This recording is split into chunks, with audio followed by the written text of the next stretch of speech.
আজ আমি কোনো সমালোচনা করতে চাচ্ছি না, আজ কোনো প্রশংসাও করব না, আজ কিছু পরামর্শ দিতে চাচ্ছি আমি। এখন আপনি বলবেন বেটা তুই কে পরামর্শ দেওয়ার? হ্যাঁ, আমি কেউ না, কিন্তু আমি এই দেশের একজন নাগরিক, তো আর দিনে দিনে একটু বয়সও হয়ে গেছে, মাঝে মাঝে মনে হয় একটু টুকটাক পরামর্শ দেই না। এটা কেন বললাম সেটাও আমি বলছি। আমাদের এই যে নতুন সরকার এসেছে, এই নতুন সরকারের মধ্যে সবচেয়ে বেশি দৌড়ঝাঁপ কে পারছে বলেন তো? আমার বিবেচনায় সবচেয়ে বেশি দৌড়ঝাঁপ পারছেন আমাদের শিক্ষামন্ত্রী। এটা হলো আমি যতটুকু দেখেছি, উনি বিভিন্ন জায়গায় যাচ্ছেন, বিভিন্ন দেশের বিভিন্ন অঞ্চলে যাচ্ছেন, শিক্ষা প্রতিষ্ঠানে যাচ্ছেন, এবং একদম শুরুর দিনই উনি কিছু কিছু কথা বলেছেন। আমাদের এখন জাম্প করতে হবে, নর্মাল জাম্প না হাই জাম্প দিতে হবে, অনেক কথা উনি বলেছেন। হয়তো অনেকে এগুলিকে বাগাড়ম্বরও মনে করতে পারেন, কিছু কিছু বাগাড়ম্বর যে নাই তা না, আছে, কিন্তু তারপরেও এই ভদ্রলোক চেষ্টা করছেন, এটা আমার মনে হয়েছে। এবং যেহেতু উনি চেষ্টা করছেন, কাজে আমার মনে হয়েছে ওনাকে কিছু কথা বরং আমি বলি। দেখেন, শিক্ষাটা আমার কাছে সবচেয়ে গুরুত্বপূর্ণ বিষয় মনে করি আমি। একটা দেশের জন্য, একটা দেশের দুর্নীতি থামানোর জন্য, অথবা একটা দেশের উন্নয়নের জন্য আমার বিবেচনায় সবচেয়ে গুরুত্বপূর্ণ খাতটা হচ্ছে শিক্ষা খাত। আপনি যদি জাতিকে অশিক্ষিত করে রাখেন, তাহলে সেই জাতি নিজের অধিকার সম্পর্কে জানতে পারবে না। আপনি এই জন্যই দেখবেন প্রত্যেকটা স্বৈরাচারী সরকার তারা কিন্তু চেষ্টা করে শিক্ষাটাকে পিছিয়ে রাখতে, শিক্ষার নামে দলীয়করণ করতে। কাজে শিক্ষাটা সবচেয়ে গুরুত্বপূর্ণ। এই বিষয়টা আমাদের পার্শ্ববর্তী দেশ, আমাদের মতো একটা গরিব দেশ নেপাল, তারা কিন্তু বুঝতে পেরেছে। বুঝেই তারা কি করেছে, নতুন সরকার আসার পর তারা শিক্ষাক্ষেত্রে কয়েকটা যুগান্তকারী পদক্ষেপ গ্রহণ করেছে। সেই যুগান্তকারীগুলো কি? শিক্ষা প্রতিষ্ঠানে কোনো ছাত্র রাজনীতি থাকবে না, শিক্ষা প্রতিষ্ঠানে কোনো শিক্ষক রাজনীতি থাকবে না। ছাত্র রাজনীতির ব্যাপারে ওনারা বলছেন এখানে ছাত্রদের একটা সংগঠন থাকতে পারে, মানে ছাত্রদের কোনো রাজনীতি না, কোনো রাজনৈতিক দলের অঙ্গ সংগঠন নয়। স্টুডেন্টদের, শিক্ষার্থীদের অধিকার আদায়ের জন্য এক ধরনের কমিটির মতো থাকতে পারে, কিন্তু সেটা স্টুডেন্ট পলিটিক্স নয়, এবং শিক্ষক রাজনীতি ওটা একেবারেই নয়।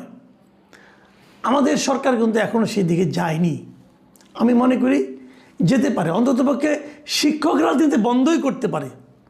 শিক্ষক রাজনীতি থাকলে বা স্টুডেন্টদের রাজনীতি থাকবে, শিক্ষক রাজনীতি থাকলে ওদের লেখাপড়া হবে না, কেবল পরস্পরকে ল্যাং মারামারি হবে। কাজে আমি মনে করি শিক্ষক রাজনীতি ইমিডিয়েট বন্ধ করা দরকার। এটা গেল ওখান থেকে শিক্ষা। ওখানে ওরা আরেকটা যুগান্তকারী পদক্ষেপ নিয়েছে। সেই পদক্ষেপটা কি? ওরা নেপালের সমস্ত প্রাইভেট স্কুল বন্ধ করে দিয়েছে। বলেছে নেপালের সবাই একই ধরনের শিক্ষা পাবে। সেই শিক্ষাটা কি? সরকারি স্কুলের শিক্ষা। অনেক বড় সিদ্ধান্ত, কিন্তু এরকম বিপ্লবী সিদ্ধান্ত কি আমাদের বিপ্লবী সরকাররা নিতে পারবে? আমার মনে হয় পারবে না। ঠিক আছে, পুরোটা নেওয়ার দরকার নেই, আংশিক নেন। দেখেন আপনি দেখেন, আপনার বাচ্চারা যে স্কুলে পড়ে, যে কিন্ডারগার্টেন স্কুলে পড়ে, যে প্রাইভেট স্কুলে পড়ে, সেই স্কুলের টিচার কত টাকা বেতন পায় ভাবেন একবার। সে যে বেতন পায়, আপনার বাড়ির পাশে যে সরকারি স্কুল আছে, সরকারি প্রাথমিক বিদ্যালয় আছে, সেই সরকারি প্রাথমিক বিদ্যালয়ের শিক্ষক কি সেই কিন্ডারগার্টেন স্কুলের শিক্ষকের যে কম বেতন পায় না বেশি বেতন পায়? বেশি বেতন পায়। সরকারি শিক্ষক বেশি বেতন পায়। তাহলে যে স্কুলের শিক্ষক বেশি বেতন পায়, যে স্কুলের শিক্ষক হওয়ার জন্য রীতিমতো কম্পিটিশন হয়, সেই স্কুলে আপনি আপনার সন্তানকে পড়ান না কেন? বলেন কেন পড়ান না? কেবল পড়ান না পরিবেশের কারণে, আর পড়ান না ওখানে যারা শিক্ষক আছেন তারা তাদের পড়াশোনাটা নিয়মিত ঠিকভাবে করায় না বলে। করায় না কেন? উনি বেতন বেশি পান কিন্তু কম পড়ান কেন? এবং আরও ইন্টারেস্টিং হলো, আমি মাঝখানে যখন আমি একটা আপনার প্রতিষ্ঠানে হেড অফ নিউজ ছিলাম, তখন আমি ওখানে বসে আমার রিপোর্টারদেরকে বলেছিলাম যে আপনারা একটা নিউজ নিয়ে আসেন। সেটা হলো ঢাকা শহরে প্রত্যেকটা ওয়ার্ডের একটা করে সরকারি প্রাথমিক বিদ্যালয় আছে। সেই প্রাথমিক বিদ্যালয়ে যারা টিচার আছেন, সেই টিচাররা কি ওনাদের নিজেদের সন্তানকেও তার স্কুলে পড়ান? আমি এই খবরটা নিতে বলেছিলাম। আমি যে ফলাফলটা পেয়েছিলাম সেটা ভয়ঙ্কর। সেটা হলো অনলি 15 থেকে 17-18% মাত্র আমরা পেয়েছিলাম, যা নাকি শিক্ষকরা নিজেদের সন্তানকে তার স্কুলে পড়ান, বাকিরা কেউ পড়ান না। বাকিরা সবাই তার সন্তানকে কিন্ডারগার্টেনে পাঠান, পাঠিয়ে উনি নিজে সেই সরকারি স্কুলে টিচিং করতে আসেন। তাহলে শিক্ষার উন্নতি আপনি কীভাবে আশা করেন? সরকারকে কি নিয়ম করতে পারবে যে যত সরকারি কর্মকর্তা আছেন, সরকারি কর্মকর্তা যারা সরকারি চাকরিজীবী যত লোক আছেন, সরকারের সঙ্গে সম্পৃক্ত যত লোক আছেন, সকলকে বাধ্যতামূলকভাবে সরকারি স্কুলে পড়াতে হবে? বলতে পারবেন? বাস্তবায়ন করতে পারবেন? যদি পারেন তাহলে এই সরকারি স্কুলগুলোর মান উন্নত হতে বাধ্য। এই কাজ কিন্তু দিল্লিতে হয়েছিল। দিল্লিতে এর আগে যখন আম আদমি পার্টি যখন ক্ষমতায় ছিল কেজরিওয়ালের, তারা কিন্তু ওখানকার সরকারি স্কুলগুলোকে এত উন্নত করেছিল যে সমস্ত লোক, সমস্ত এখানে সাধারণ মানুষ অথবা বড় বড় আমলা যারা আছেন, যারা ধনী মানুষ আছেন, তারাও সবাই কিন্তু সরকারি স্কুলে নিজেদের সন্তানকে পাঠাতেন। ওই স্কুলের কোয়ালিটি, তার মানে স্কুলের কোয়ালিটি ভালো হলে স্টুডেন্ট ভালো পাওয়া যায়। তো সরকারি স্কুলের এত টাকা সরকার খরচ করছে, কোয়ালিটি ভালো হবে না কেন? সরকারি স্কুলের বাজেট কি একটা বেসরকারি স্কুলের বাজেটের চেয়ে কম? কম নয়, বেশি। তাহলে ভালো হবে না কেন? এবং সরকারি স্কুল তো শিক্ষা মন্ত্রণালয়ের অধীনে।